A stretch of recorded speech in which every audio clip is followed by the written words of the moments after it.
The morning of the wedding, Priya stood in her grandmother's bedroom, wearing white silk and trembling. Her mother adjusted the dupatta across her shoulders with the precision of someone who had done this for 3 daughters before her. Outside, the Charleston humidity pressed against the windows like a living thing. In 6 hours, she would marry Marcus.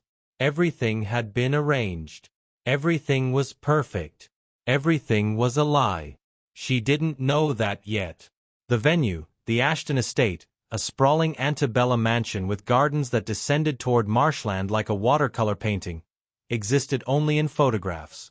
Elena Valdez had shown her those photographs 18 months ago, in a consultation that felt less like a business meeting and more like an unveiling of secrets. The mansion was exclusive, Elena had explained. Available only to select couples. You were chosen. The word chosen had settled into Priya's chest like a benediction. Now, at 9:47 a.m., as Priya's mother finished the final adjustment to her jewelry, Priya's phone buzzed. A text from an unknown number. Ms. Sharma, this is the Ashton estate. We have no record of your event today. Please contact your planner immediately. The words didn't make sense. They were English. She understood English. But the combination of them created a sentence her brain refused to parse. No record. Today. Please contact. She called Elena.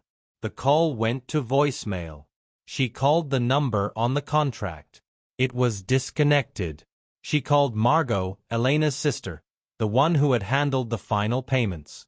Margot's phone rang 4 times and then an automated voice informed her that the number was no longer in service.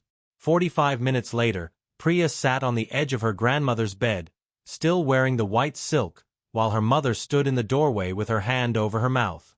Priya had called the caterer. The caterer had never heard of her. She had called the photographer. The photographer didn't exist, or rather, a photographer with that name existed, but she lived in Oregon and had never been contacted about a wedding in South Carolina. Priya had called the florist, the musicians, the rental company for the chairs and tables. Each call was a small death. Each one confirmed that not only was there no wedding today, there had never been a plan for one. Call Marcus, her mother whispered. Priya called Marcus. He was in his hotel room with his groomsmen. He had already begun receiving calls. His best friend had contacted the Ashton estate directly. The estate had no record. Marcus's voice on the phone sounded like it was coming from underwater. I don't understand, he kept saying. I don't understand. By 10:30 a.m., Priya's extended family, 37 people who had flown from India, staying in hotels across Charleston, began receiving calls and texts from relatives in the United States, asking what was happening. The information moved through the family like a contagion. No venue. No caterer. No ceremony. The wedding was not happening. The wedding had never been going to happen. Priya's father, who had paid the final $67,000 deposit 3 weeks ago, sat at the kitchen table of their Airbnb and understood, with the clarity that comes from financial ruin, that they had been systematically deceived. Not accidentally. Not through misunderstanding. Systematically. By someone he had trusted completely. He called the police at 10:47 a.m. What he didn't know, what none of them knew, was that Priya was one of 63 brides. That across 5 states, in cities from Charleston to Atlanta to Nashville to Miami to New Orleans, 63 couples had received similar calls that morning, or the night before, or days earlier when the pattern had already begun to emerge. What he didn't know was that the 3 sisters who had taken their money had not disappeared out of malice or greed alone, but out of something far more complex.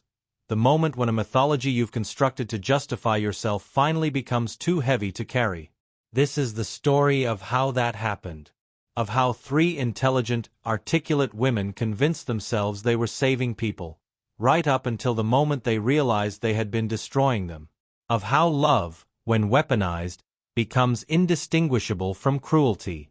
Of how a lie, when you believe it long enough, starts to feel like the only truth you've ever known. This is the story of Elena, Margot, and Claire. And of the 63 brides who learned, on what was supposed to be the most perfect day of their lives, that perfection was never real. To understand how three sisters stole $4.2 million from 63 families, you have to first understand their mother. You have to understand what it means to grow up in a house where the architecture of normalcy is constantly collapsing, where the person who is supposed to keep you safe is instead the source of chaos, where every family gathering is a potential catastrophe. Their mother's name was Isabel. She was beautiful in a way that seemed to activate every room she entered, a radiancy that drew people toward her like she was generating her own gravity. She had the kind of energy that made events feel alive, spontaneous, charged with possibility. She was also untreated bipolar, though the family didn't have that language for it. What they had was a woman who could seem perfectly fine for months and then, without warning, would spiral into states that nobody had the vocabulary to describe. Elena was the oldest. She was born when Isabel was 23, just before everything began to fracture. By the time Elena was 7, she had learned to read her mother's face the way a sailor reads weather patterns. A certain tightness around the eyes meant she was ascending toward something dangerous. A flatness in her voice meant she was descending. Elena developed a superpower, the ability to anticipate chaos and, through a kind of emotional choreography, try to prevent it. She would organize the house. She would prepare meals before they were needed. She would make lists and follow them obsessively, as if the accumulation of small controlled actions could somehow inoculate the family against her mother's unpredictability. By the time Margot was born, 5 years later, Elena's system was already in place. Margot, watching her older sister, understood something different, that the chaos was inevitable, so what mattered was how you profited from it. While Elena was trying to prevent disasters, Margot was calculating how to survive them. She learned to be invisible when their mother was unstable, and indispensable when she was stable. She learned that money was the only reliable language. Claire came last. She was born when Elena was 12 and Margot was 7. By then, the family had already established its patterns. Elena was the controller. Margot was the pragmatist. Claire became the empath, the one who tried to hold everyone together through feeling rather than action or strategy. She was the one who, when their mother was depressed, would crawl into bed beside her and simply be present. She was the one who absorbed everyone else's pain and called it love. Their father was a decent man who was profoundly absent. Not geographically, he was there in the house, every evening, but emotionally. He had learned early that the only way to survive Isabel was to not engage with her chaos. To go to work, come home, retreat to his study, and pretend that the sounds he heard from the rest of the house were not his responsibility. He loved his daughters in the way that distant people love, which is to say incompletely. He provided. He was not cruel. He was simply unavailable. When Elena was 14, their mother threw a dinner party. This was during one of her expansive phases, when she believed herself to be a great hostess and cultural figure. She had planned it obsessively for 3 weeks, rearranging furniture, ordering specialty items, describing to everyone who would listen the perfection she was going to create. 20 people were invited. The dinner was scheduled for 7 p.m. on a Saturday. At 6:15 p.m., Isabel had a panic attack. Or perhaps it was something else. A sudden shift in her neurochemistry, a trigger nobody could identify. She locked herself in the bedroom and would not come out. The guests arrived to find Elena, aged 14, greeting them at the door as if she were the hostess. She seated them in a living room where the table had been partially set. She brought them wine and cheese. She explained, with a composure that seemed impossible in a child, that her mother was not feeling well, but the evening would proceed as planned. Then Elena went to the kitchen and, with the help of her younger sisters, prepared and served a 4-course dinner. She moved through the house like a ghost of her mother, embodying the perfection and control that Isabel had promised but could not deliver. The guests never knew. They left saying it was one of the most elegant evenings they had experienced. Elena was praised. Her father, emerging from his study to observe the aftermath, seemed almost proud. And something crystallized in Elena in that moment. The understanding that perfection, or its convincing simulation, could transform chaos into order. That control was a gift you could give to other people. That if you were disciplined enough, meticulous enough, if you could anticipate every variable and eliminate every contingency, you could create something beautiful that would make people feel safe. She became obsessed with this. With events. With the architecture of perfect moments. Throughout high school and college, she organized everything. She planned her friends' parties, her cousins' debuts, her college roommates' birthday celebrations. Each event was an attempt to prove something, that chaos could be conquered, that beauty could be engineered, that you could take the raw material of human gathering and sculpt it into something transcendent. She majored in event planning. She moved to Charleston because the city seemed to promise a certain aesthetic, southern gentility, historic elegance, a backdrop that was already somewhat curated. After college, she worked for a luxury event company for 7 years, learning the business, building a client list, understanding the machinery of how high-end ceremonies and celebrations actually functioned. Margot, meanwhile, had become a financial analyst. She understood markets, risk, and the psychology of investment.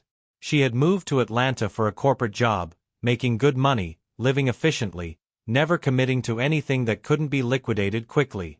She visited her family rarely and spoke to them with the tone of someone completing an obligation. Claire became a therapist. She had gone to graduate school to study human psychology, motivated by a desire to understand and fix what had broken in their family. She worked with clients who had experienced trauma, who had survived chaos, who had learned, like she had, to absorb other people's pain as a substitute for their own healing. She was extraordinarily good at it. She could sit with someone in their suffering and make them feel understood in a way that seemed almost miraculous. But she had never actually worked on her own wound. She had only learned to be present with everyone else's. In 2014, Elena decided to start her own event planning business. She called it Lumière Events. The name meant light in French, and Elena liked the implication that she would illuminate moments, shed light on hidden beauty, bring illumination to people's most significant occasions. She was 32 years old. She had 12 years of experience. She had a portfolio of successful events. She was ready. She reached out to Margot and asked if her sister would handle the business side. Finances, contracts, logistics. Margot said no initially. She had a stable job, a comfortable life, no interest in entrepreneurship. But Elena persisted. She described her vision. She explained that she wanted to build something that would change how people experienced their most important moments. She talked about the market gap. Couples who wanted luxury without pretension, perfection without cold impersonality, guidance from someone who understood that events were not about logistics but about psychology. Margot listened to this pitch and heard something different. She heard opportunity. She heard a business model that could scale. She heard money. She gave notice at her job. Claire didn't join initially, but she was pulled into the orbit.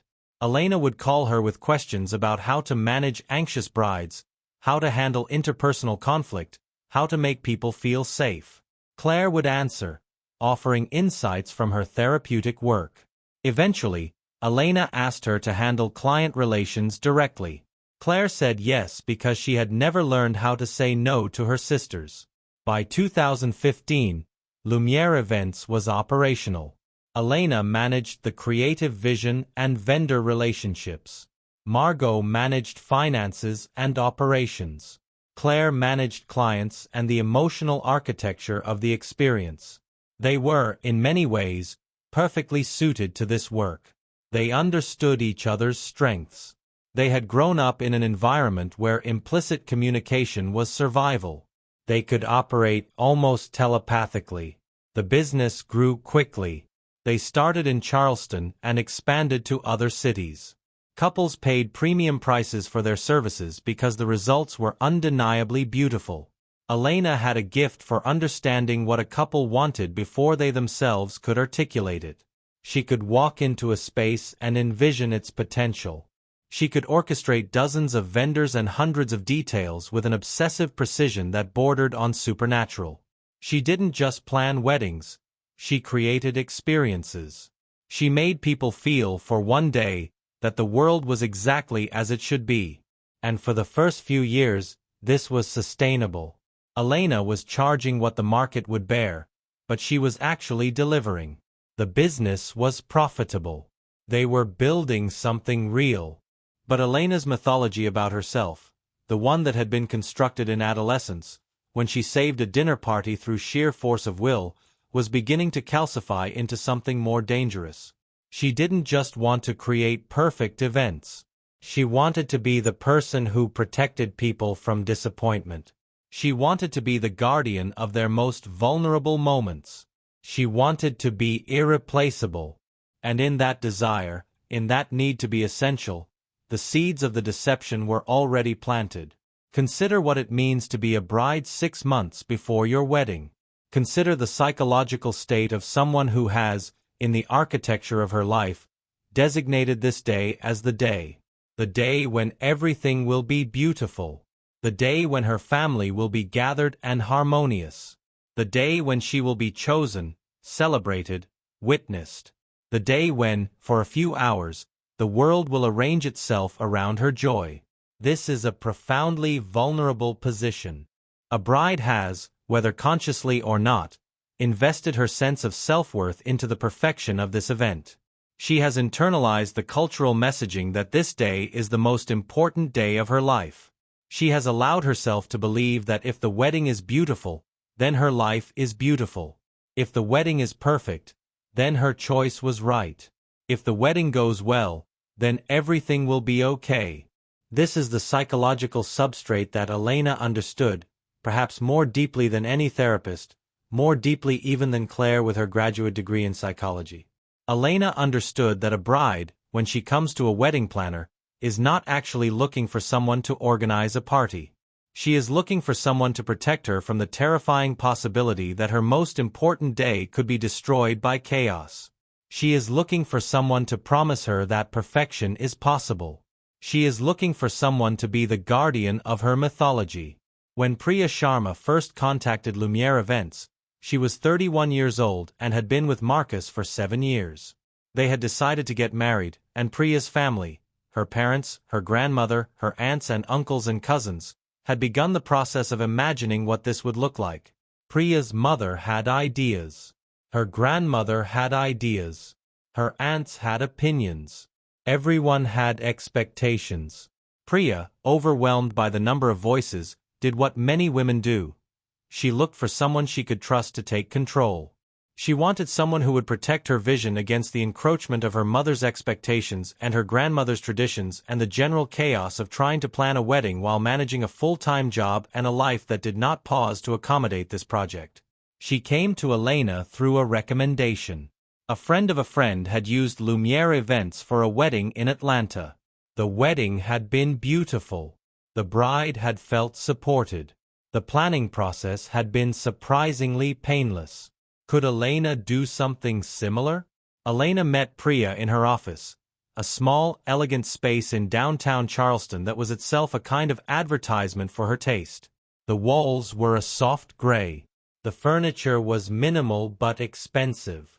There were photographs on the walls of previous weddings, ceremonies in rose gardens, receptions in historic homes, moments of genuine beauty captured in high-quality photography. Elena listened to Priya describe her vision. And as Priya talked, Elena did something extraordinary. She made Priya feel understood. She asked the right questions. She anticipated Priya's anxieties before Priya articulated them. When Priya mentioned her mother's desire for a traditional Indian ceremony, Elena didn't dismiss it or treat it as a constraint to be managed. She treated it as a rich aesthetic possibility. When Priya expressed worry that everything would be chaotic, Elena didn't reassure her generically. She said, "I specialize in transforming chaos into beauty. That's what I do." Elena showed Priya photographs of a wedding she had planned at a mansion, not the Ashton estate specifically, but a similar property, equally beautiful. She described the vendor network she had cultivated, the exclusive arrangements she had made, the relationships she had built with the best photographers and florists and caterers in the Southeast. She implied, through careful language and strategic implications, that Priya was entering an exclusive circle, that there were couples who got the best vendors and the best venues, and there were couples who didn't, and that Lumiere Events was the gatekeeper to the former category. None of this was explicitly a lie. Elena did have vendor relationships. She did have aesthetic sophistication. She could deliver beautiful events. But she was also, in this consultation, doing something more subtle. She was promising Priya that by hiring her, Priya would be protected. That Priya wouldn't have to worry. That Elena would take the chaos of her family, her culture, her desires, and her fears, and would transform it into something perfect. This was the mythology Elena was selling. And Priya, who was vulnerable in the specific way that all brides are vulnerable, believed her. The contract was drawn up. Elena quoted a price of $85,000 for full planning services. Priya's parents, despite the expense, agreed. This was, in their minds, an investment in their daughter's happiness. They signed. A $15,000 deposit was due up front. They paid it. Over the next months, Priya met with Elena regularly. She brought her mother to some meetings. She brought Marcus to others. In every meeting, Elena was extraordinary. She had sketches of decoration schemes. She had vendor recommendations. She had solutions to problems before they arose. She had a way of making everyone feel that their concerns were being held with deep seriousness and simultaneously being managed with such competence that nothing needed to worry them. She introduced Priya to the Ashton estate. Or rather, she showed Priya photographs and described it in such evocative language that Priya felt as though she had been there. Elena explained that the venue was exclusive and that she had a relationship with the owners. She could book it for Priya's wedding. It would be perfect. Priya booked it. Well, technically, Elena booked it, and added the cost to Priya's final invoice. Another $8,000 for venue rental. Over 18 months, Priya's family paid 5 separate deposits totaling $67,000. Each deposit was accompanied by reassurance. The vendors were confirmed. The menu was finalized. The flower arrangements had been designed. The ceremony logistics had been worked out. Elena sent emails regularly, with updates and progress reports. She seemed to be working tirelessly. In reality, Elena was orchestrating a mythology.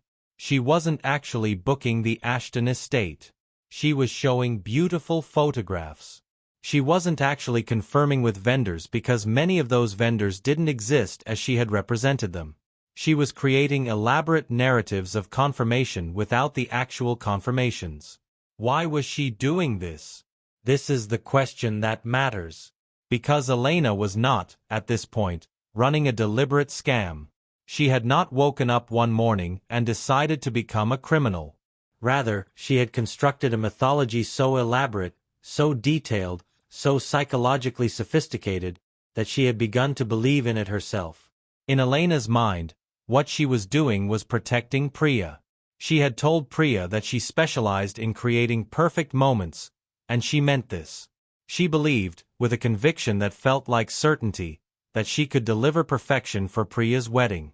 The problem was that perfection, as Elena had imagined it, required a level of control that reality didn't permit. She couldn't actually guarantee that every vendor would be flawless. She couldn't guarantee that the weather would cooperate. She couldn't guarantee that Priya's family dynamics wouldn't create chaos.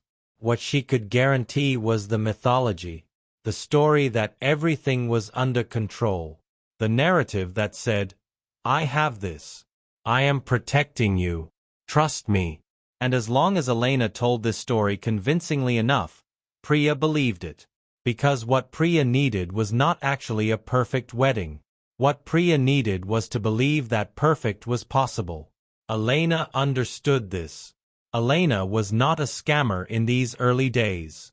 She was a woman who had found a way to monetize mythology, to sell people the story they needed to believe about themselves and their futures. the question that psychology asks, the one that will echo through everything that follows, is this: at what point does selling someone a story become deception? At what point does belief in your own mythology become indistinguishable from a lie? For Elena, that point was still in the future, but it was approaching. To understand how Elena eventually became a criminal, you have to understand something crucial about human psychology. The mind is not a mirror that reflects reality. The mind is a sculptor. It takes the raw material of experience and shapes it into a coherent narrative. And once that narrative becomes coherent enough, once it has been reinforced through repetition and confirmation, the mind begins to treat it as truth. This is not a character flaw.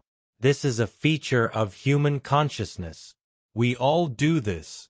We all construct narratives about who we are and why we do what we do. We all edit out details that don't fit the story. We all emphasize elements that do. The difference between a psychologically healthy person and someone descending into delusion is often simply a matter of degree. Elena's narrative was this: I am someone who creates beauty. I am someone who protects people from chaos. I am someone who takes the vulnerability of others and transforms it into something transcendent. This was not entirely false. She had, genuinely, created beautiful events. She had, genuinely, made people feel safe. But the narrative had a blind spot. It didn't include this part. Sometimes I promise things I'm not sure I can deliver. Sometimes I believe in my own mythology more than I believe in reality. By the time Priya's wedding was on the calendar, Elena was orchestrating similar mythologies for 43 other couples. Some of them were actually getting married on the dates Elena had promised. The logistics were working. The vendors were being paid. The events were, by most measures, successful.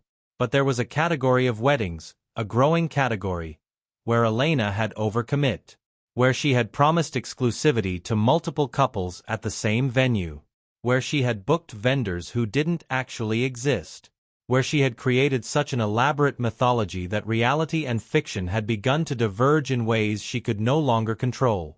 What happened next was psychologically crucial. Elena didn't recognize this as a problem. She recognized it as a challenge to be solved through the same mechanism that had always worked for her. More control, more careful orchestration, more detailed mythology building. She began a system of careful deception that was, in its own way, quite sophisticated. She would book weddings at venues, but under different names and LLC structures. She would tell one couple the venue was theirs exclusively, while simultaneously telling another couple the same thing. She would create false vendor confirmations on forged letterhead. She would send emails from addresses that looked like they came from real vendors but that she actually controlled. She was not doing this for money, not primarily. Margot was managing the finances.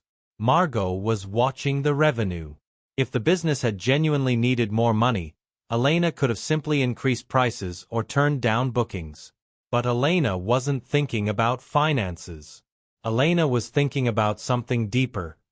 The need to be essential. The need to be the guardian of people's perfect moments. The need to maintain the mythology that she was more capable, more creative, more protective than any other event planner in the Southeast. In other words, Elena had become trapped in her own identity. The person she needed to be, the woman who created perfection, who protected people, who was never overwhelmed and never failed, had become so central to her sense of self that she couldn't afford for reality to contradict it.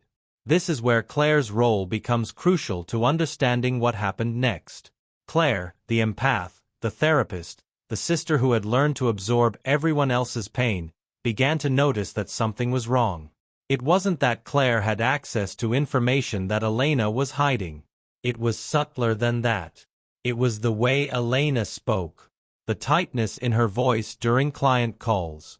The way she would snap at Margot over small things. The way she worked late into the night, obsessively refining details that didn't actually need refining. Claire recognized these signs because she had grown up with them. She had seen them in their mother, in the way Isabel would become hyper-controlled right before she would spiral. She had learned to read the signs of someone whose internal world was fragmenting beneath the pressure of maintaining an external facade. Claire brought this to Elena once. She said, carefully and therapeutically, "You seem like you're carrying something heavy. I'm worried about you." Elena's response was immediate and defensive. "I'm fine. Everything is fine. Everything is exactly as it should be." This was technically a lie. Everything was not fine, but Elena believed it while she was saying it. This is the mechanism of self-deception. The ability to assert something as true while simultaneously knowing, in some deeper part of consciousness, that it's false. Elena was existing in two psychological states simultaneously. One where she was fine and in control, and another where she was terrified that the whole structure was about to collapse. Margot, meanwhile, was operating on a different level entirely. Margot saw the finances. Margot understood, with the clarity that numbers provide, that the business was not sustainable as currently structured, that they were taking in deposits faster than they could actually deliver on them, that they were essentially running a financial system where early deposits funded earlier obligations, a system that works only as long as you keep acquiring new clients. Margot brought this to Elena and said, "We need to either expand significantly or restructure the business model." Elena's response was characteristic. "Expand. I can handle more clients." Margot looked at the numbers. She looked at Elena. She made a calculation, and she decided that she would go along with this. She would help orchestrate the expansion. She would help set up the LLC structures and the vendor networks and all the machinery that would allow them to scale up their operations. But Margot also did something else. She created a buffer. She set up systems where she could monitor cash flow. She began to understand, with increasing clarity, what was actually happening. That they were essentially running a Ponzi scheme, taking from new clients to pay old obligations. That the system could work as long as they kept acquiring new clients at a certain rate. And that if that rate ever slowed, everything would collapse. Margot didn't share this analysis with Elena. Instead, she went to Claire and said very directly, "Something is wrong with this business. I think Elena is losing contact with reality." Claire, who loved her sister, who had learned as a child that her role was to absorb everyone else's pain and try to fix everyone else's problems, made a choice. She decided that instead of confronting Elena directly, she would help manage the situation. She would go into the client relationship meetings and would gently assess whether the couples understood the reality of what they were purchasing. She would try, in small ways, to introduce honesty into a system that was increasingly built on fiction. This didn't work, because the mythology Elena had constructed was too powerful. When Claire would try to introduce reality, by, for example, asking a couple about their actual expectations versus what Elena had promised, the couple would become defensive. They didn't want reality. They wanted the mythology. They wanted to believe that perfection was possible. And if Claire was threatening that belief, then Claire was threatening the only thing that made the transaction feel meaningful. So Claire withdrew. She continued to show up to meetings. She continued to manage the emotional aspects of the client experience. But she stopped trying to introduce honesty. She had made a choice, without explicitly articulating it. She was going to choose loyalty to her sister over honesty about the situation. This is a crucial turning point. This is where Claire became complicit. Not because she was deceiving people directly, but because she was choosing not to interrupt a deception that she understood clearly. She was, in therapeutic terms, enabling a system that was causing harm. The three sisters were now in three different psychological positions. Elena was living in a mythology that was increasingly divorced from reality but which she believed completely. Margot was understanding the mathematics of what was happening and was calculating the risks and benefits of continuing. Claire was aware that something was wrong but was choosing loyalty over integrity. The system continued to grow. By 2018, Lumiere Events had booked weddings in 5 states. They had taken deposits from 47 couples. The total amount of money flowing through their accounts was approximately $2.1 million. On paper, they were a successful business. In reality, they were operating a system that had no way to deliver on most of the promises they had made. And Elena, who had started all of this because she wanted to protect people from chaos, had become the chaos. She had become the thing she was most afraid of. She had become the destroyer of perfect moments, the betrayer of vulnerability, the person who took people's most tender hopes and ground them into rubble. But she still didn't see it that way. She still believed with conviction that what she was doing was somehow protective. That if she could just maintain the mythology long enough, if she could just keep expanding and reorganizing and refining, somehow reality would eventually align with the story she was telling. Somehow the perfect day would come where all the lies would resolve into truth, and everyone would understand that she had been saving them all along. This is perhaps the most psychologically tragic aspect of this story. That Elena's need to believe in her own mythology was stronger than her ability to perceive reality. And that this tragedy was not limited to her alone. It was reaching outward, touching dozens of families who had made the mistake of believing her too. Trust is not built through grand gestures. Trust is built through consistency, through follow-through, through the accumulation of small moments where someone proves that they are reliable. This is what Elena understood intuitively. This is what made her so effective at what she did. She didn't just promise beautiful weddings. She showed up. She returned phone calls within 2 hours. She remembered that one bride's mother had been stressed about transportation, and she proactively solved that problem. She caught a small detail that another bride hadn't noticed in a design sketch and gently suggested a refinement that made the bride feel understood. She created an experience where couples felt that they had encountered someone who cared about them, who was invested in their happiness, who was on their team. This was real. The care was not entirely fabricated. Elena genuinely did care about her clients' experiences. She genuinely did want them to have beautiful days. But this genuine care was being built on a foundation that was false. And the trust that couples developed toward Elena was being weaponized, though not by Elena consciously, to make them less likely to question the things she was promising. This is how trust and deception intertwine. This is how a good person, and Elena was, in many ways, a good person, can become complicit in systemic harm. Consider the psychology of Priya specifically. Priya had been anxious about planning her wedding. She had worried that her family's expectations would conflict with her own vision. She had been nervous about managing vendors and logistics. And then Elena had entered her life and had made her feel, for the first time, that everything was going to be okay. That someone had her back. When Elena recommended a florist, Priya didn't research other florists. She trusted Elena's recommendation. When Elena suggested a menu, Priya didn't get multiple quotes. She accepted Elena's guidance. When Elena assured her that the Ashton estate had been booked, Priya felt relief wash over her like medicine. In the moments when small doubts arose, when Priya would think, "Shouldn't I verify this directly with the venue?" Priya would suppress those doubts. Because what Priya needed, psychologically, was to believe that she could trust someone completely. She needed to believe that someone had taken control of the chaos. And Elena was providing that psychological service, which was perhaps more valuable to Priya than the actual wedding logistics. This is not victim blaming. This is understanding what made the deception possible. What made it possible was that Elena had correctly identified a genuine need that existed in her clients, and she had positioned herself as the solution to that need. And then, when she couldn't actually deliver on what she had promised, instead of admitting that, she continued to provide the psychological service. The sense of security, the feeling of being understood, the comfort of believing that someone had things under control.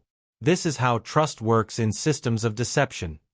It operates on multiple levels simultaneously. On one level, there are practical transactions. Money is exchanged for services. On another level, there are emotional transactions.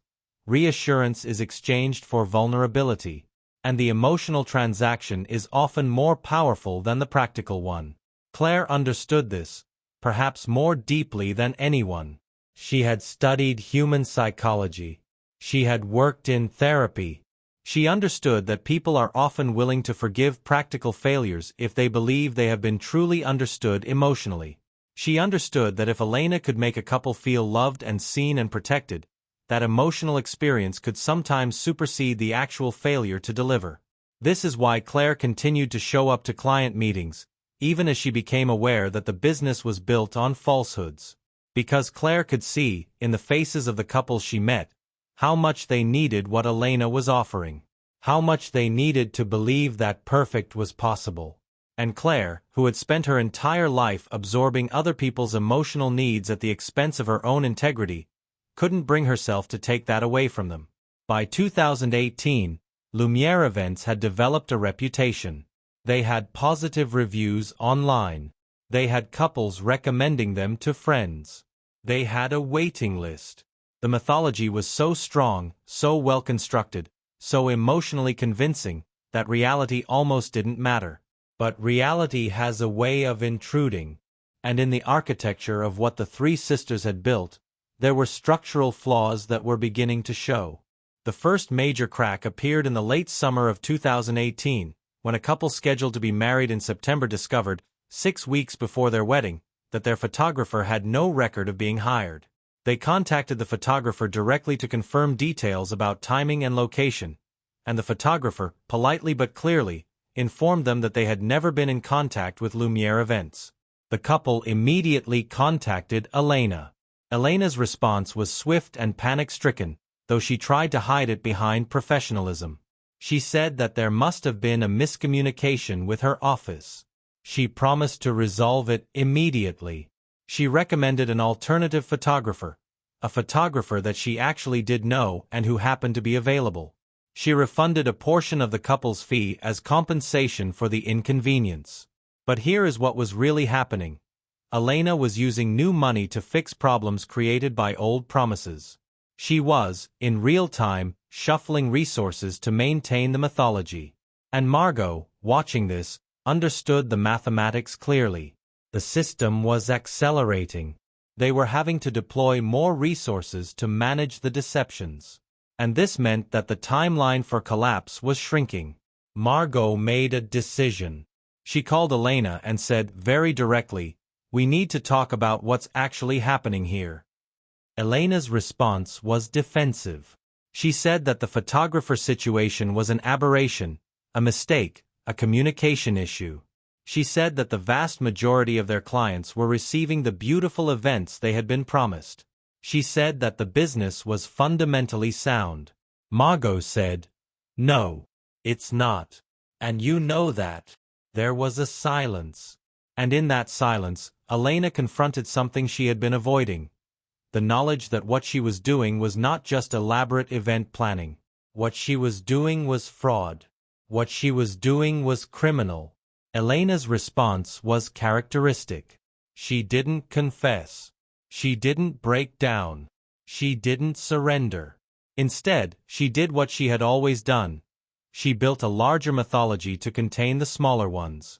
She told Margot and Claire that they needed to restructure the business. They needed to become more selective about their clients. They needed to create an even more exclusive brand.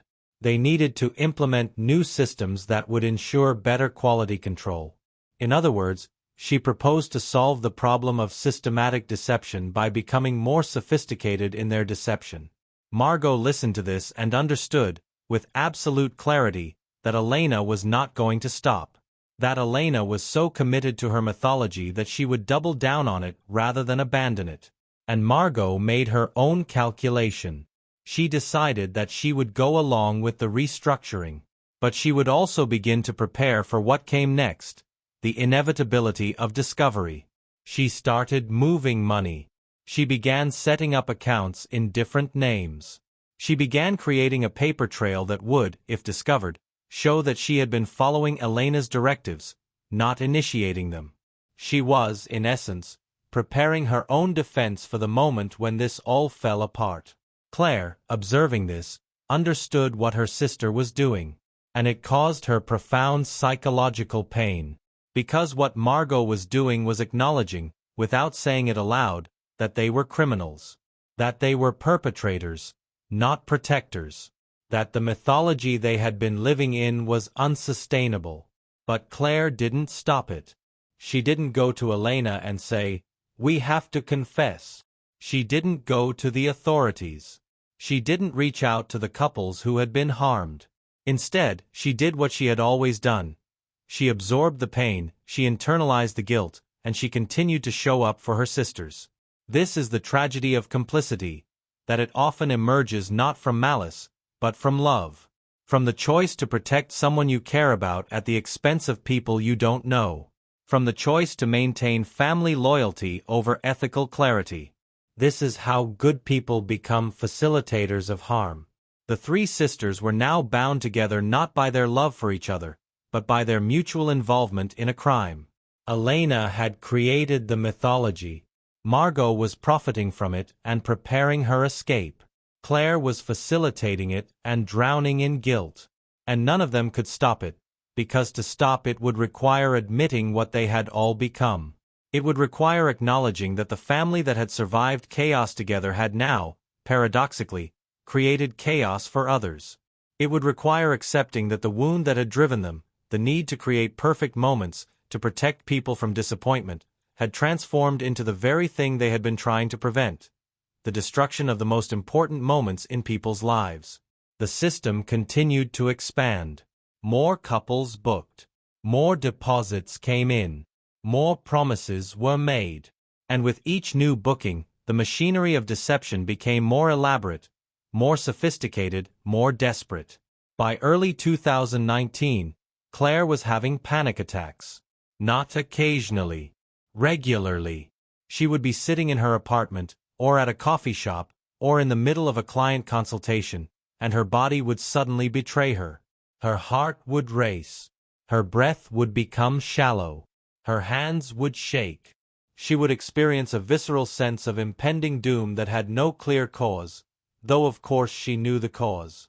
The cause was that she was participating in the systematic deception of dozens of couples. She tried to manage it therapeutically. She knew all the techniques. She could recognize the onset of panic before it became overwhelming. She could use grounding exercises. She could remind herself to breathe. But none of it really worked, because the panic was not irrational. The panic was a correct response to the situation she was in. Her body was trying to tell her something that her loyalty to her sisters was preventing her from hearing, that what they were doing was wrong, and that her participation in it was damaging to her sense of self. In late February, Claire called a therapist, not to discuss her family or her business, but to discuss a hypothetical situation. She described, obliquely, a case where someone became aware that their family member was involved in something unethical, but the family member was someone they loved deeply, someone they had always protected, and revealing the situation would destroy the family. What would that person owe to the victims? What would that person owe to themselves? The therapist, following professional protocol, asked Claire if this was a hypothetical or if it was something she was actually experiencing. Claire said it was hypothetical. The therapist knew she was lying. The therapist didn't push, but instead said something that stayed with Claire. The people we love don't get a pass on their actions. And the way we show love is not by enabling harm. Sometimes the most loving thing we can do for someone is to tell them the truth about what they're doing. Claire left that session and spent the next week in paralysis. She understood, intellectually, that the therapist was right. She understood that her loyalty to Elena was not actually protecting Elena. It was enabling Elena to continue down a path that would inevitably end in destruction. And she understood that her own complicity, her own participation in the deception, was corroding her sense of self in ways that might be permanent. But she also knew something else. If she went to Elena and told her that she needed to stop, Elena would not listen. Elena was too committed to the mythology. And if Claire went to authorities or to the couples directly, she would be destroying Elena. She would be destroying Margot. She would be destroying the family. So Claire did what she had done her entire life. She tried to find a middle ground. She decided that she would talk to Elena about her concerns, not as an accusation, but as an expression of worry. She would suggest to Elena that they wind down the business, that they fulfill the outstanding obligations, that they transition to a new business model, that they get out while they still could. She arranged a meeting with Elena at a restaurant they both liked, a quiet place where they could talk privately. And she brought with her, without explicitly planning to, a letter that she had written to Elena over the course of several sleepless nights. The letter was 18 pages long. It described, in detail, what Claire had observed. It described her fears. It described her realization that what they were doing was harming real people. It described her sense that they had somehow become the very thing they had been trying to protect others from becoming. People who created chaos for others while calling it care. When Elena read the letter, her reaction was not what Claire expected. Elena didn't become defensive or angry. Instead, she cried. And in her crying, Elena revealed something that Claire had suspected but had never quite confirmed, that Elena knew.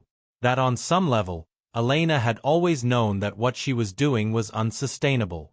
That the mythology had been built over a foundation of denial, and that the denial had been cracking for months. Elena said, "I don't know how to stop." This was perhaps the most honest thing Elena had said in years. Because what she meant was not logistical, how to stop the business operations. What she meant was psychological. She meant that she had built her identity so completely around being the person who created perfect moments and protected people from chaos that she didn't know who she was if she wasn't doing that anymore. She meant that admitting what she had done would require her to reconstruct her entire sense of self. She meant that the mythology had become so essential to her survival, psychologically, that letting it go felt like dying.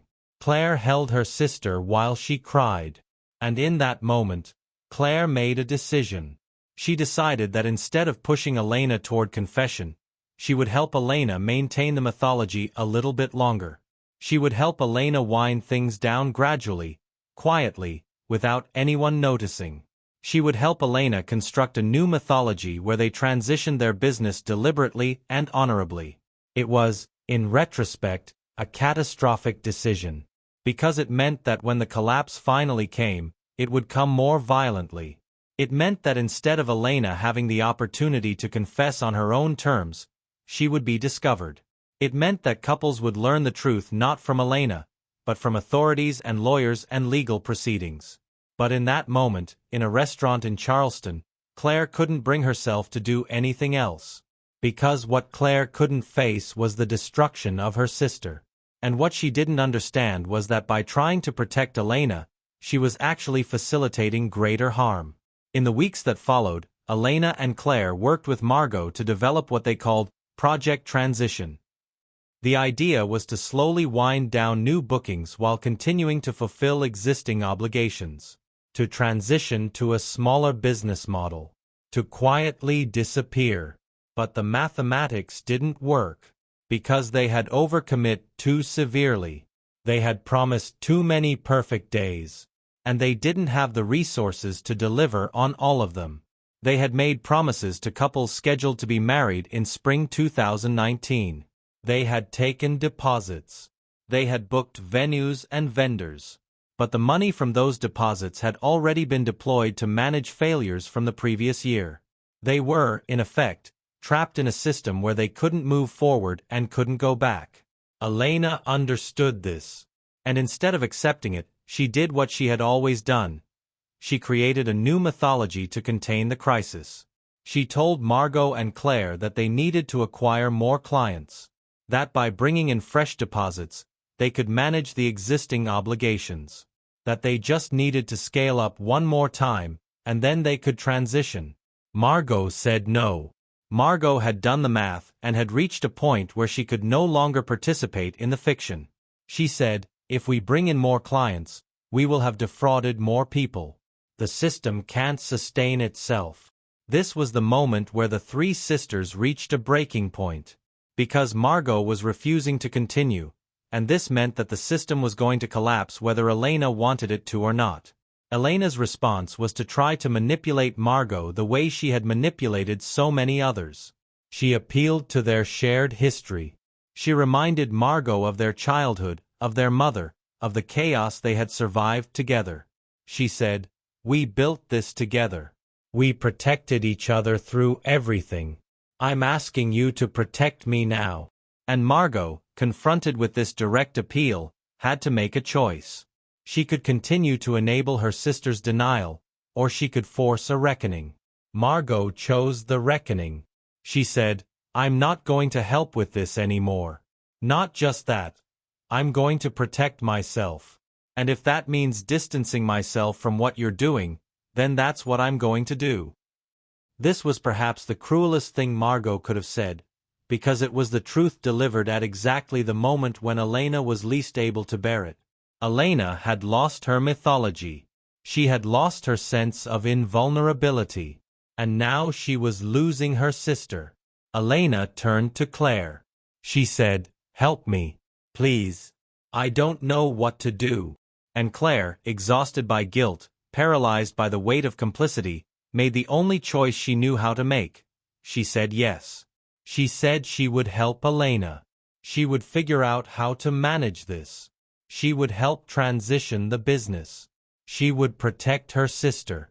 But protecting her sister, at this point, meant something different than Elena thought. It didn't mean helping Elena escape consequences. It meant helping Elena face them. It meant helping Elena come clean. But Claire didn't have the strength for that. So instead, she promised to help Elena buy time. To help Elena construct one more mythology. To help Elena pretend that everything was still manageable. This was the moment that sealed the fate of the remaining couples. This was the moment when the deception became irreversible. Because once Claire recommitted to helping Elena maintain the fiction, there was no path to redemption that didn't involve devastating discovery. The three sisters were bound together now not by love, but by a shared descent into moral compromise. And the couples who had trusted them, who had believed in them, who had allowed themselves to be vulnerable with them, were about to learn that the person they had trusted most completely was the person who had betrayed them most thoroughly. In May 2019, Elena received an email from a bride scheduled to be married in June. The bride's name was Jennifer. She had been planning her wedding with Lumiere Events for 14 months. She had paid deposits totaling $62,000. She had trusted Elena completely. The email was polite but contained a question that Elena had been dreading. "I wanted to confirm directly with the Ashton estate about our booking, and they said they have no record of our event. I'm sure there's a misunderstanding, but I wanted to follow up with you to clarify." This was the moment. This was the instant where everything could have changed. This was the moment where Elena could have confessed. She could have called Jennifer immediately and said, "I need to tell you the truth. I made promises I couldn't keep. I deceived you. I'm deeply sorry. Here's what I can do to make this right." If Elena had done that, if she had chosen honesty at that critical juncture, the outcome would have been devastating, but it would have been limited. Jennifer would have been hurt. Her family would have been shocked. But Jennifer would have had time to reorganize. She would have been able to salvage some version of her wedding. She would have been able to respond from a position of knowledge rather than shock. But Elena didn't do that. Elena called Margot. And Margot, who had been prepared for this moment, said very clearly, "It's over. You need to tell her the truth." Elena said, "I can't." Margot said, "Then I will." At this moment, there was a choice point. Margot could have called Jennifer directly and confessed. Margot could have called the authorities. Margot could have forced a reckoning. But Margot had a family to protect. She wasn't thinking of Elena and Claire so much as the parents and relatives who were tangentially connected to the business. And she was thinking of herself, of her own legal exposure. So instead of forcing a reckoning, Margot called a lawyer. And that lawyer advised her that immediate confession might actually increase their legal liability. That it would be better to let things unfold naturally. That in the meantime, they should prepare their defense. Margot conveyed none of this to Elena. Instead, Margot called Claire and said, "It's happening. It's beginning to unravel. We need to be ready." Claire understood what that meant. It meant they needed to cover their tracks. It meant they needed to prepare narratives that would protect them legally. It meant they needed to accept that couples were going to be devastated, and they needed to construct explanations for why that devastation was not entirely their fault. Elena, meanwhile, didn't respond to Jennifer's email for 3 days. On the 4th day, she sent a response that was, in its own way, a masterpiece of manipulation. Elena wrote, "Thank you so much for reaching out. I understand the concern. The Ashton estate operates under multiple entities, and it's possible their record system hasn't been updated. However, I want to be completely transparent with you. I have become aware that we may have a conflict with your date, and I'm actively working on solutions. I'm currently exploring alternative venues that may actually be more beautiful for your vision. Can we schedule a call to discuss?" This email was not a lie, exactly. It was a redefinition of reality. It was treating the catastrophic failure to deliver as a mere logistical adjustment. It was assuming a tone of competence and control when Elena had none. And critically, it was buying time. Jennifer, reading this email, felt somewhat reassured. Elena sounded like she had things under control. Elena was being proactive. Elena was treating this as a problem to be solved rather than a catastrophe. But this email was also the moment of Elena's final descent. Because by sending it, Elena had made a choice. She had chosen deception over honesty. She had chosen to extend the mythology rather than end it. And in making that choice, she had guaranteed that when the truth finally emerged, it would be more devastating than it would have been if she had confessed earlier. Over the next weeks, Elena worked frantically to find alternative venues for the couples whose original bookings had fallen apart. She was successful with some of them. She managed to book venues for 3 couples, using new deposits and creative LLC structures to make it appear as though everything had been planned this way all along. But she couldn't do it for all of them. There were couples she had overcommit to. There were couples where the math simply didn't work. There were couples where she had made promises that were impossible to keep. And for those couples, Elena made a decision that revealed the final stage of her descent into what could only be called moral pathology. She stopped responding to their emails. She let their calls go to voicemail. She went silent. She didn't confess. She didn't apologize. She simply disappeared. This silence was its own kind of cruelty, because it meant that couples like Jennifer didn't know what was happening. They didn't know whether Elena was still working on their behalf or whether they had been abandoned. They didn't have the information they needed to respond. They were left in a state of cognitive suspension, unable to accept that they had been deceived, unable to trust their own perceptions. Jennifer called the Ashton estate again in late May. This time, instead of asking about the booking, she asked if they had ever been contacted by Lumiere Events about her wedding. The Ashton estate said no, they had never heard of her. At that moment, Jennifer understood. She had been deceived. And she immediately began calling other couples that Elena had worked with. By early June, a network of deceived couples was forming. They were sharing information. They were discovering that not all of Elena's failures were coincidental, that they were systematic, that they had all been promised the same venues and vendors by someone they all trusted completely. And that person had disappeared. On June 3, 2019, a bride named Sophia, who was scheduled to be married on June 15, received a call from the caterer she had hired through Elena. The caterer wanted to confirm the menu and timing. Sophia asked the caterer if they had been contacted by Elena about her event. The caterer said no. Sophia's wedding was 12 days away, and she had no venue, no catering, no vendor confirmations, and no way to contact her planner. Sophia's response was to go to the police. And at 2:47 p.m. on June 3, 2019, an officer at the Charleston Police Department filed a report describing potential fraud. Within hours, That report had been cross-referenced with other complaints. Within days, law enforcement agencies across 5 states were aware that Lumiere Events was the subject of multiple fraud investigations. This was the moment when the system collapsed. And interestingly, this was also the moment when Elena, finally, began to face reality. Because once law enforcement became involved, the mythology became irrelevant. There was no narrative she could construct that would satisfy a detective. There was no story she could tell that would convince an investigator that she was actually trying to help. There was only evidence, and the evidence was overwhelming. Elena's final choice, the one that would define whether she was capable of redemption or whether she was simply someone who had chosen delusion over honesty, came when she was contacted by a detective asking her to come in for questioning. Elena could have contacted a lawyer immediately and prepared a defense. She could have constructed a narrative about miscommunication and business failures and unfortunate circumstances. Many people in her position do exactly that. They lawyer up and they fight. Instead, Elena did something unexpected. She called Claire. And she said, "I need to confess. I need to tell them everything."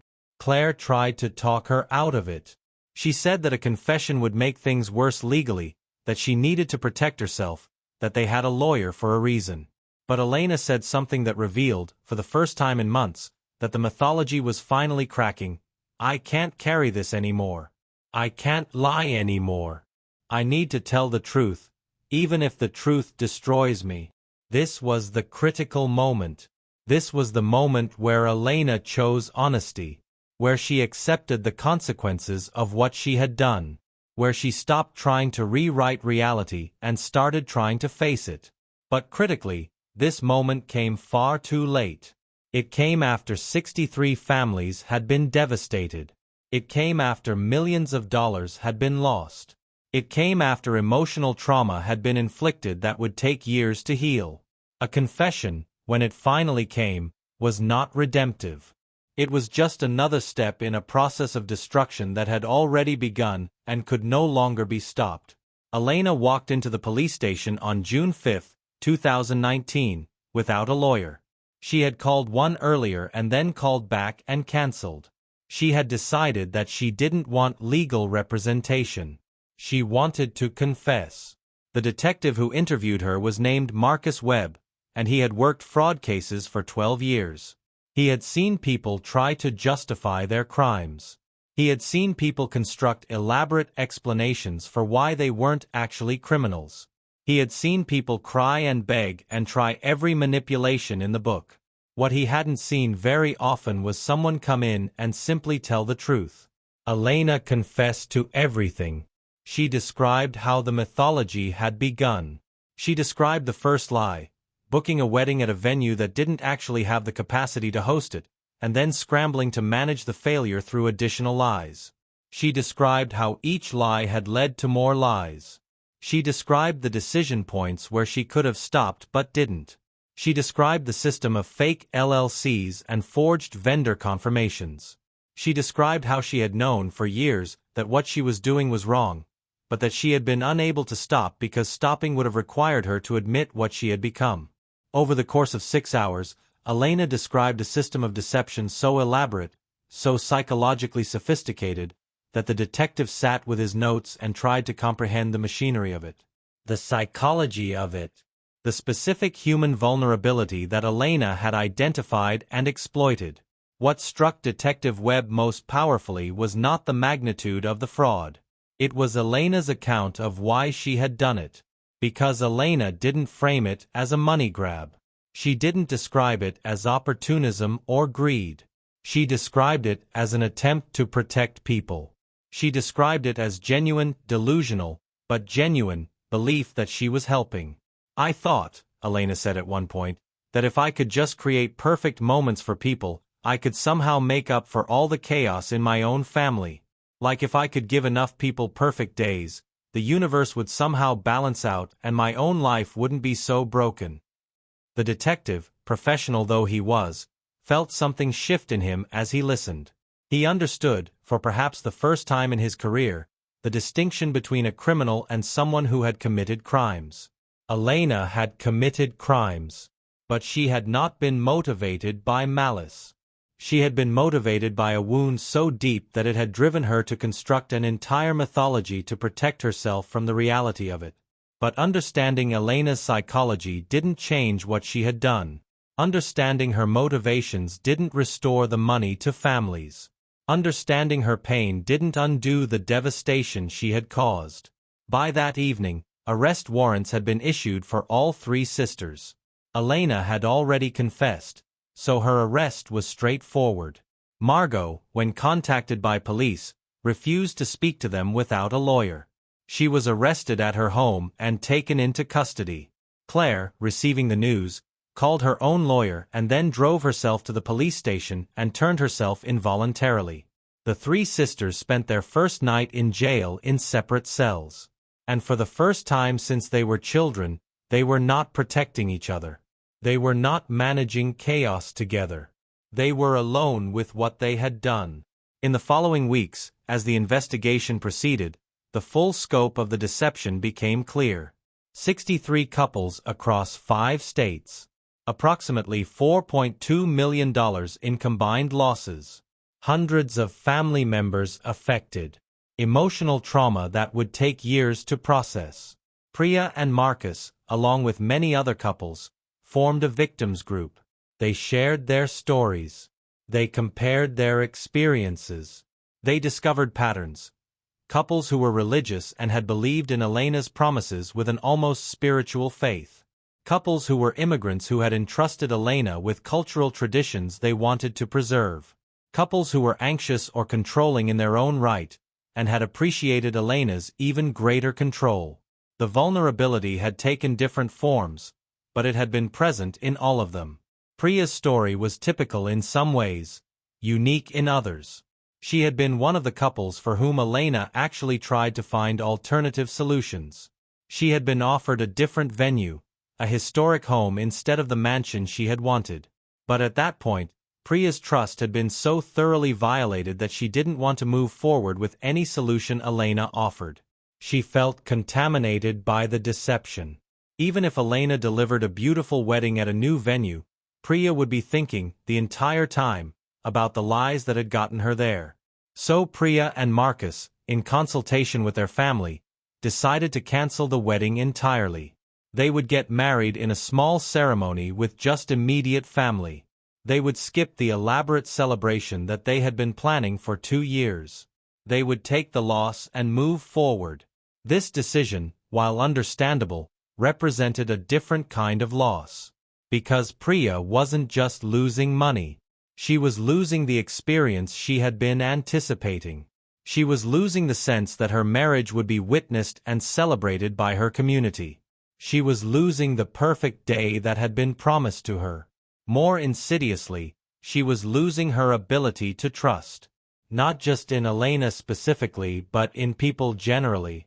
She had learned, in the most painful way possible, that someone can seem trustworthy and still betray you completely. That articulate, intelligent, caring people can still be deceiving you. That feeling understood and feeling safe are not the same thing as being safe. This is one of the costs of deception that is rarely discussed. It damages not just the victim's relationship to the deceiver, but their relationship to trust itself. It creates an ongoing hypervigilance. It makes it harder to open up to future partners, future professionals, future people who might be trustworthy. The wound is not just in the specific betrayal. It's in the realization that deception is possible, that you can be fooled, that your perceptions are unreliable. Margot's response to the investigation was very different from Elena's. She cooperated with her lawyer in constructing a defense that emphasized her limited role in the operation. She argued that she had been following Elena's directives, that she had not been part of the core deception, that she was more of a financial manager than a fraudster. Her lawyer worked to separate her conduct from her sister's. This strategy was partially successful. Margot's charges were slightly less severe than Elena's. But it also meant that Margot was, in essence, sacrificing her sisters to protect herself. She was constructing a narrative where Elena was the primary perpetrator and where she, Margot, had been somewhat duped as well. Claire, meanwhile, took a different approach. She cooperated fully with the investigation. She provided access to emails, documents, phone records. She described the system in detail. And she also did something that neither Elena nor Margot did. She accepted complete responsibility for her role. She said, in her statement to investigators, "I knew what was happening and I didn't stop it. I didn't report it. I didn't help the victims. I protected my sister instead of doing what was right. I am complicit in the harm that was caused." This acceptance of responsibility didn't reduce her legal liability. If anything, it made things worse. Because prosecutors could point to her own words as evidence of her understanding of what was happening. They could use her confessions against her. But it did something else. It allowed Claire to begin the process of accountability. It allowed her to start, however slowly, to repair the relationship with herself that had been fractured by the complicity. The legal proceedings took months. There were depositions and testimony and negotiations. Elena pled guilty to wire fraud and conspiracy. Margot pled guilty to fraud. Claire also pled guilty, but with a statement that emphasized her understanding of the harm she had caused and her commitment to making restitution. The sentencing came in February 2020. Elena received 4 years. Margot received 2.5 years. Claire received 2 years plus community service and a commitment to restitution payments that would take her years to fulfill.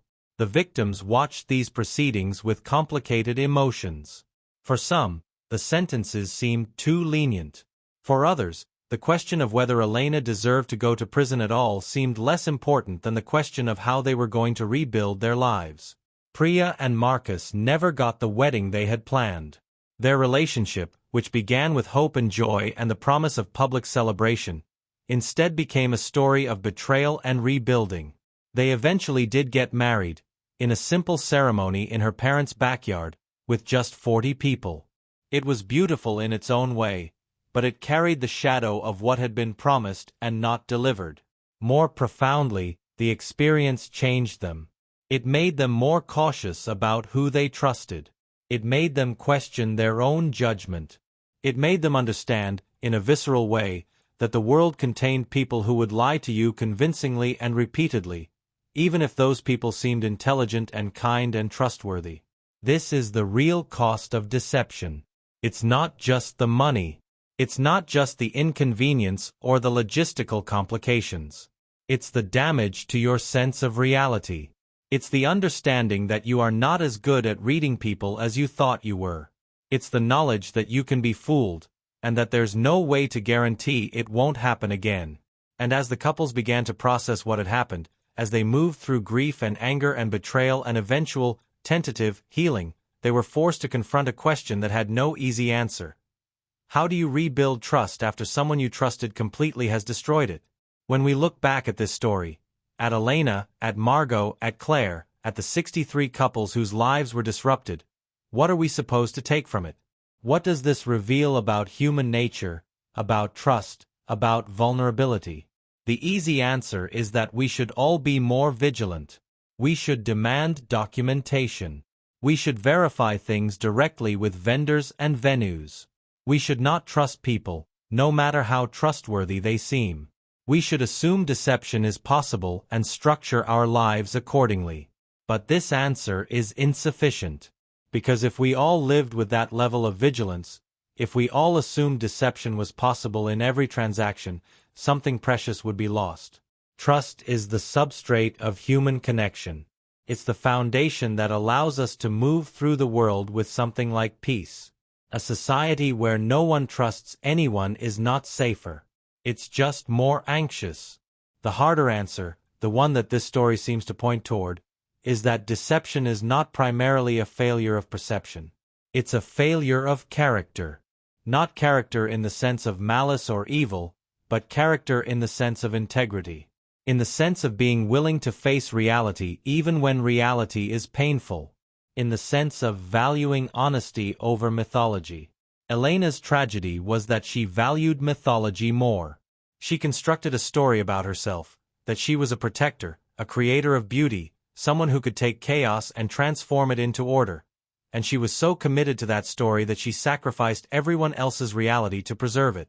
She did this not out of cruelty, but out of a deep psychological need to believe in her own redemptive power. This is where Elena's story becomes universal.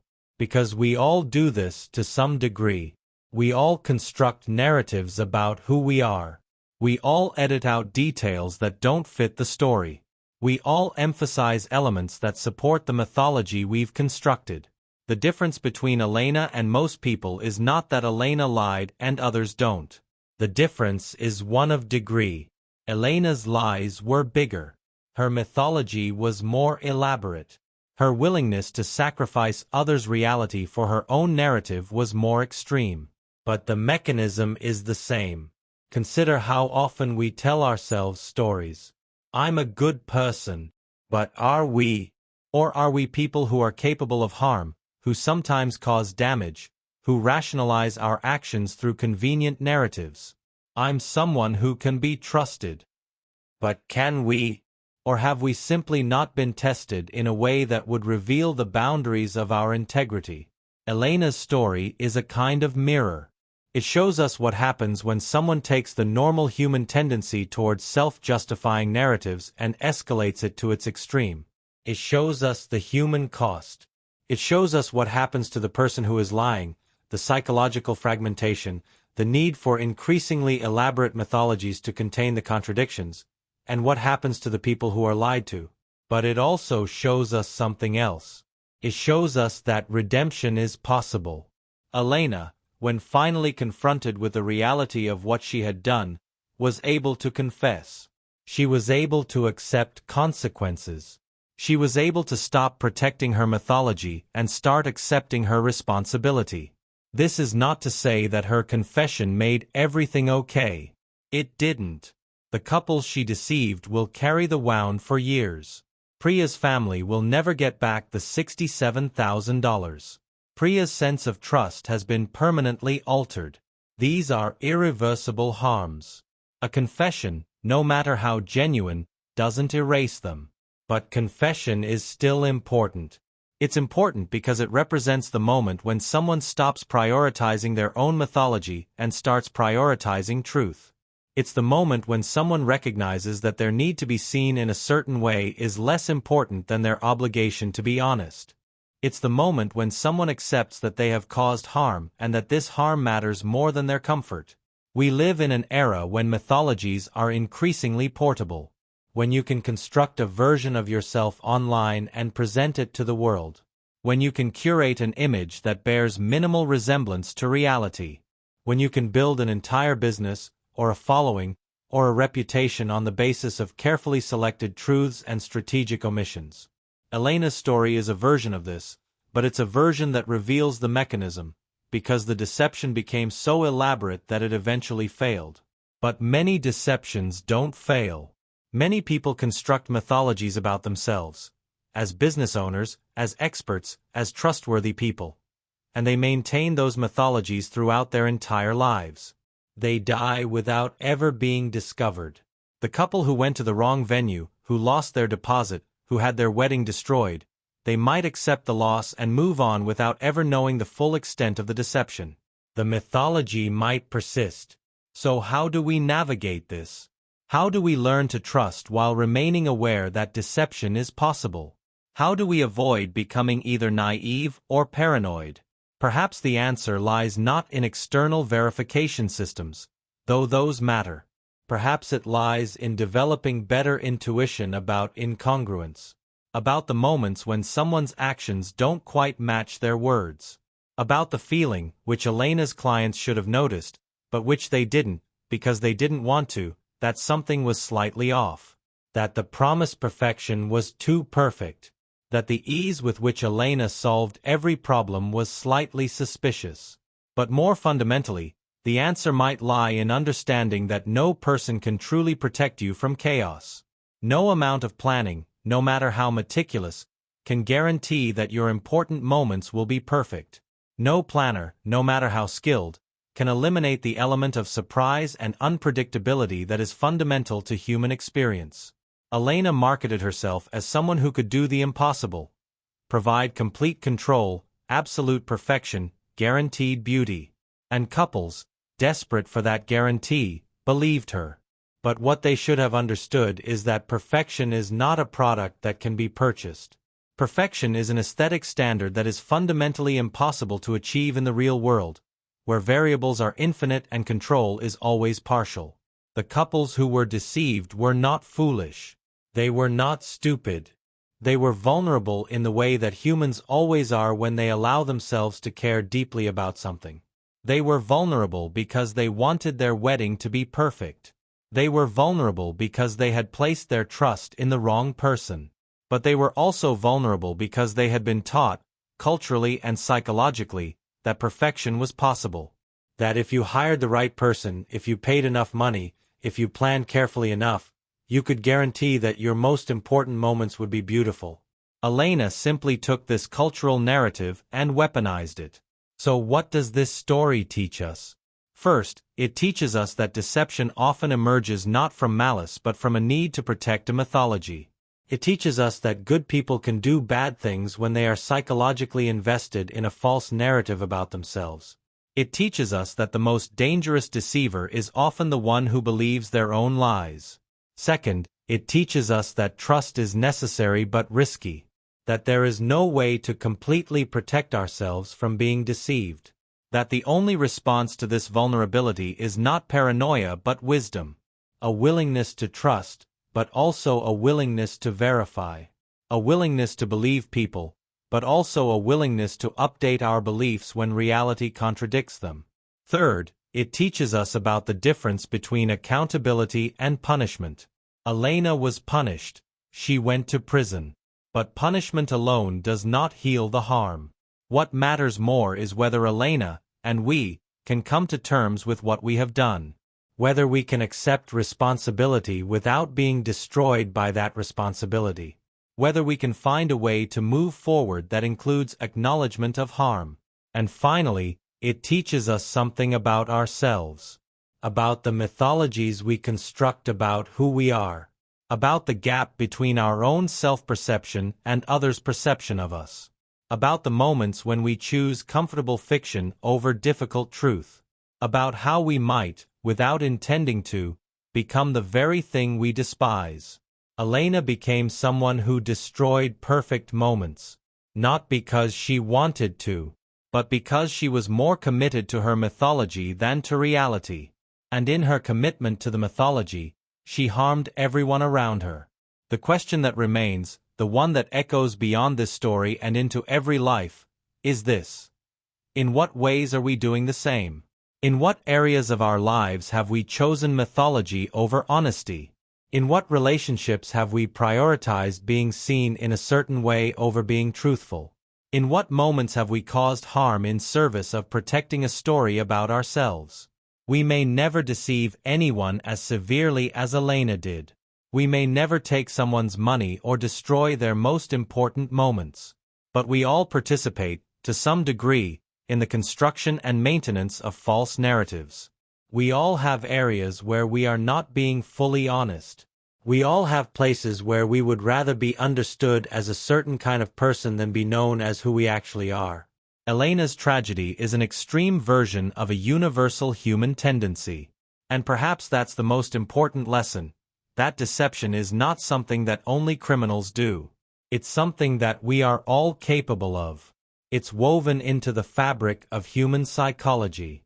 And the only protection against it is a commitment to reality, even when reality is painful. A commitment to honesty, even when honesty costs us. A commitment to truth, even when truth destroys the mythology we have built. This is difficult. This is why Elena failed at it. But it is also necessary. It is the only path toward integrity. It is the only way to ensure that we do not, without intending to, become people who harm others in service of protecting our own sense of self. In the end, Priya's wedding never happened as it was planned. She and Marcus got married in a small ceremony in her parents' backyard. There was no Ashton estate. There were no elaborate vendor networks. There was just family and simple beauty, and the knowledge that what was being created was real.